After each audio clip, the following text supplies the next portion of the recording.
হবে গো মরণ, ওর রূপ দেখে জানি আমার হবে গো মরণ। আমাদের পথ চলতে হবে। যদি আমার কোনো কথাই আপনাদের মনে হয় যে অনেক খারাপ লেগেছে, তার জন্য আমি 30 সেকেন্ডের ভিডিও কল ফাঁস অপু বিশ্বাস এবং শাহজাদ খান বীরের। মা বলে ডাকো আমাকে, এমনটাই বললেন ঢালিউড কুইন অপু বিশ্বাস বীরকে। আপনাদের কাছে সরি চেয়ে নিচ্ছি। আর যদি কোনো কথাই আমি আপনাদের উপকার বা কোনো ভালো লাগে আসতে পারি, তাহলে প্লিজ সেটা করবেন। সবাই ভালো থাকবেন। এখন থেকে হ্যাঁ বন্ধুরা, হঠাৎ করে একটি ভিডিও কল ফাঁস হয়ে গিয়েছে 30 সেকেন্ড, যেখানে ছিল অপু বিশ্বাস এবং বুবলির ছেলে বীর।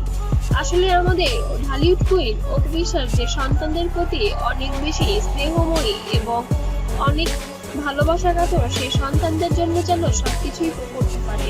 সেক্ষেত্রে বীরের ক্ষেত্রে ব্যতিক্রম কিছু না, এমনটাই প্রকাশ পেয়েছে এই ভিডিওর মাধ্যমে। অপু বিশ্বাস অনেক হেসে খেলে বীরের সঙ্গে ভিডিও কলে কথা বলছে এবং বীরও খুবই স্বাচ্ছন্দ্য বোধ করছিল। তবে তাদের এই মুহূর্তটা দেখে এমনটাই মনে হয়েছে যে তারা দীর্ঘদিন ধরেই তাদের কথাবার্তা চলে, তবে সেটা মিডিয়ার আড়ালে থাকলেও এবার যেন সেটা মিডিয়ার সামনেই চলে এসেছে সবার জন্য।